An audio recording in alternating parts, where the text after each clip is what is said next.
Presenting youth education application. અહીં તમને ધોરણ 1 થી 12 ના સ્પર્ધાત્મક પરીક્ષાના ગુજરાતી તથા ઇંગ્લિશ મીડિયમ માટેના તમામ પાઠ્યપુસ્તકની PDF ફાઇલ તથા વિડીયો લેક્ચર તેમજ અહીં તમે દરેક વિષયની બ્લુ પ્રિન્ટ પ્રમાણે પરીક્ષાના પેપર તથા સોલ્યુશન મેળવી શકો છો અને વિષય અનુસાર મટીરીયલ પણ તૈયાર કરી શકો છો, એ પણ તદ્દન ફ્રી. તો અત્યારે જ આ એપ્લિકેશન ડાઉનલોડ કરો અને લિંક ડિસ્ક્રિપ્શનમાં આપેલ છે.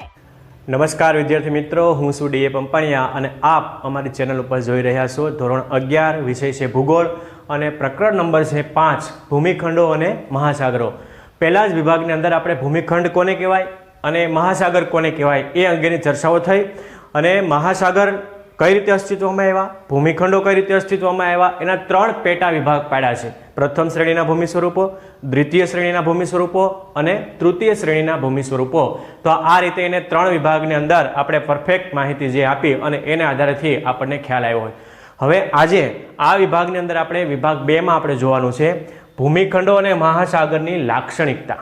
આ બંને સામસામે ગોઠવાયેલા છે, બંને ત્રિકોણાકાર ગોઠવાયેલા છે. ભૂમિખંડો એક બાજુ છે, એક બાજુ મહાખંડો છે.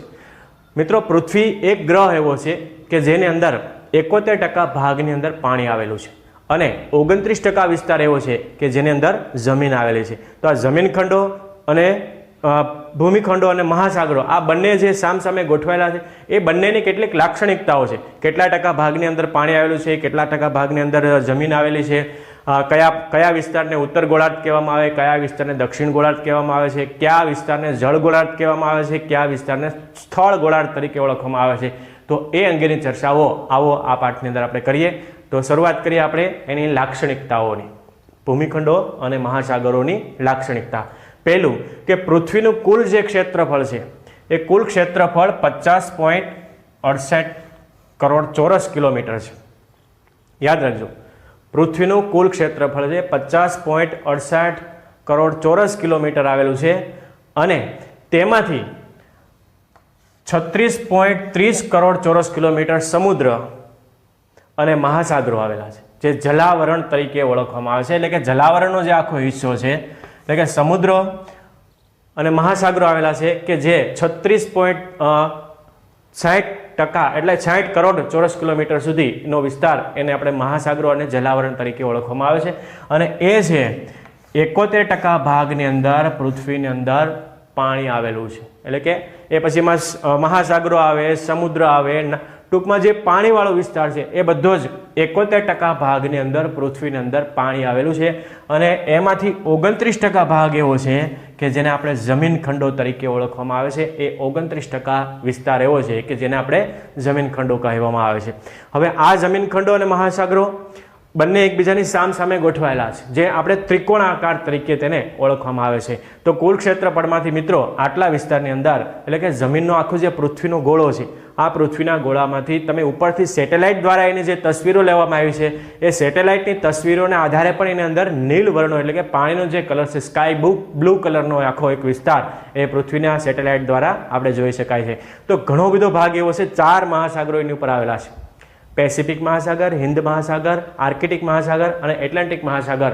આ 4 મહાસાગરો એવા છે વિશ્વની અંદર કે જે ખૂબ, અને પેસિફિક મહાસાગર એ વિશ્વનો સૌથી મોટો મહાસાગર છે કે જે પાણીનો વિશાળ સ્ત્રોત એની અંદર ભરેલો છે. આ વાત થઈ પાણી અને જમીનની. 71% ભાગમાં પાણી, 29% ભાગની અંદર જમીન આવેલી છે. ત્યારબાદ હવે આગળ વાત કરીએ કે વિષુવવૃત્તીય ભાગ જે છે, એટલે વિષુવવૃત્તીય એટલે પૃથ્વીનો મધ્ય ભાગ, જેને વિષુવવૃત્તીય પટ્ટા તરીકે ઓળખવામાં આવે છે. 3 વૃત્તો પૃથ્વી ઉપર આવેલા છે: કર્કવૃત્ત, મકરવૃત્ત અને વિષુવવૃત્ત. તો વિષુવવૃત્તથી ઉત્તરના ભાગને જમીન ગોળાર્ધ તરીકે ઓળખવામાં આવે છે. વિષુવવૃત્તથી ઉત્તરનો ભાગ છે એને જમીન ગોળાર્ધ તરીકે ઓળખવામાં આવે છે. આ જમીન ગોળાર્ધ એટલે શું કે જેની અંદર જે જમીન પ્રદેશો એટલે કે 29% જે ભાગ છે એમાંથી મોટા ભાગનો જે હિસ્સો છે એ વિષુવવૃત્તથી ઉપરના ભાગને જમીન ગોળાર્ધ તરીકે ઓળખવામાં આવે. અને વિષુવવૃત્તથી નીચેનો જે ભાગ છે એને પૃથ્વીનો 81% ભાગની અંદર આ વિસ્તાર આવેલો છે કે જ્યાં 81% ભાગ આવેલો છે જેને જમીન ગોળાર્ધ તરીકે ઓળખવામાં આવે છે. અને દક્ષિણ ગોળાર્ધ જે છે એટલે કે વિષુવવૃત્તથી નીચેનો જે વિસ્તાર છે દક્ષિણ ગોળાર્ધ એને આપણે જળ ગોળાર્ધ તરીકે ઓળખવામાં આવે છે.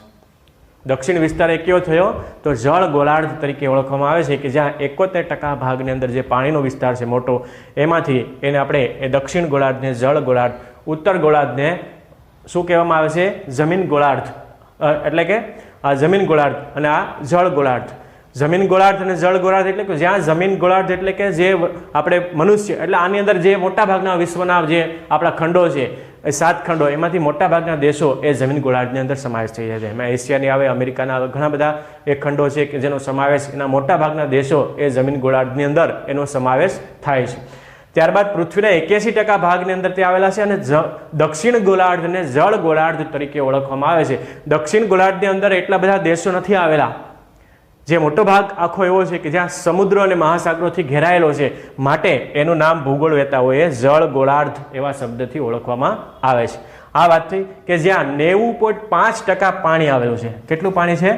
જળ ગોળાર્ધ. એનું નામ એટલા માટે એનું નામ જળ ગોળાર્ધ રાખ્યું હશે કે 90.5% વિસ્તારની અંદર પાણી ફેલાયેલું છે, એને આપણે જળ ગોળાર્ધ તરીકે ઓળખવામાં આવે છે.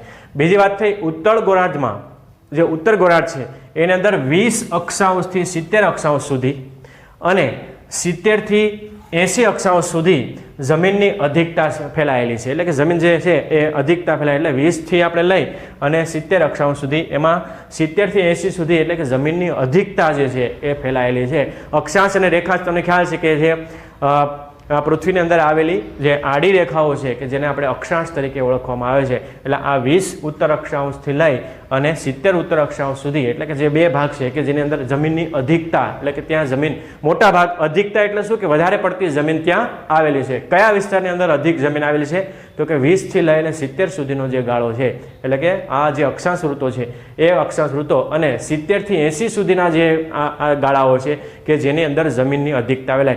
બાકીના વિસ્તારની અંદર શું આવેલું છે? પાણી.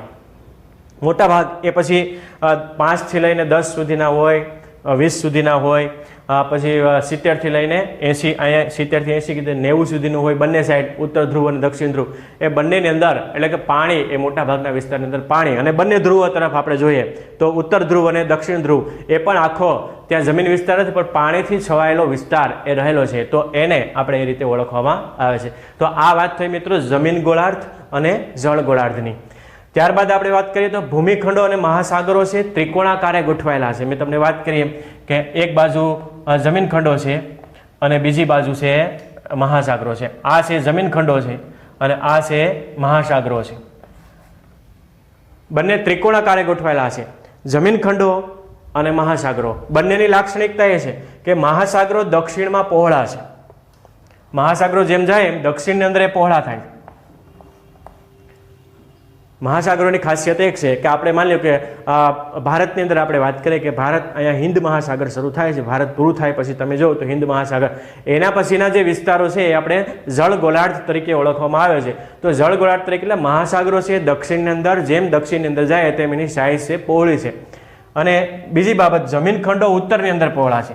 આપણે જેમ ઉત્તરમાં જઈએ એટલે કે ભારતથી આપણે ઉત્તર જઈએ, જમ્મુ કાશ્મીરથી લઈને છે ચીન ને બાકીના દેશો તરફ આપણે આગળ વધીએ ને તો જમીન ગોળાર્ધ છે એ ઉત્તરની અંદર પહોળા છે.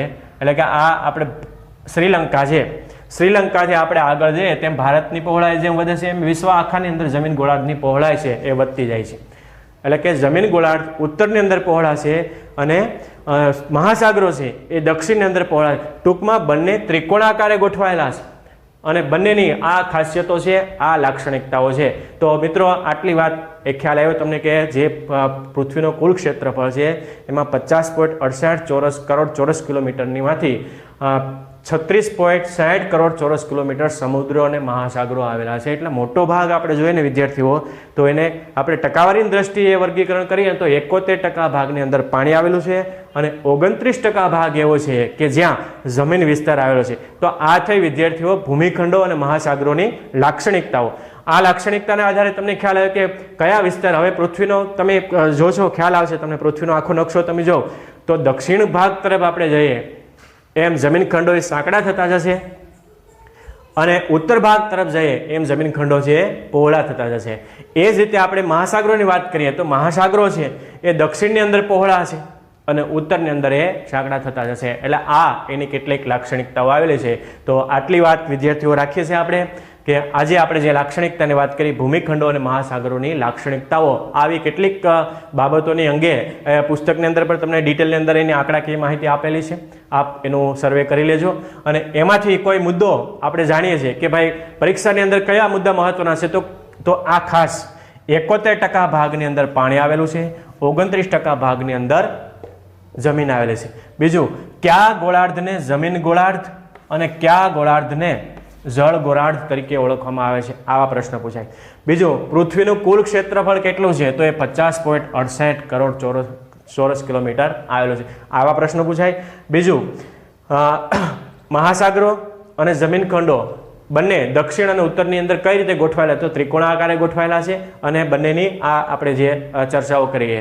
પછી કયા ગોળાર્ધની અંદર અધિકતમ જમીન સમાયેલી છે, તો 20 થી 70 અને 70 થી 80 સુધીના વિસ્તારની અંદર અધિકતમ જમીન વિસ્તાર એ આવેલો છે. બરોબર, આટલી વિગત એ પરીક્ષાની અંદર આમાંથી તમને 3 થી 4 પ્રશ્નો તરીકે એનો ઉપયોગ કરે અને બોર્ડની પરીક્ષા હોય. ટૂંકમાં આપણે 11મું ધોરણ છે એટલે એની જે લોકલ પરીક્ષા, પરંતુ એ જિલ્લા શિક્ષણ અધિકારી કચેરી દ્વારા કે જે કોઈ પણ એટલે ગુજરાત માધ્યમિક શિક્ષણ બોર્ડ દ્વારા જે પરીક્ષા લેવામાં આવતી હોય એની અંદરથી એના પ્રશ્ન પેપરની સ્ટાઇલ પ્રમાણે જે પ્રશ્નો નીકળવા જોઈએ એ અગત્યના પ્રશ્નોની આપણે અહીંયા ચર્ચા કરી ગયા છે. આટલી વિગત આની અંદર ખૂબ મહત્વની રહે છે. બરોબર છે, તો આટલી વિગત રાખીએ. નવા મુદ્દા સાથે આપણે ફરી મળશું, ત્યારે નવા મુદ્દાઓ સાથે ચર્ચા કરીશું. સૌનો આભાર, ધન્યવાદ.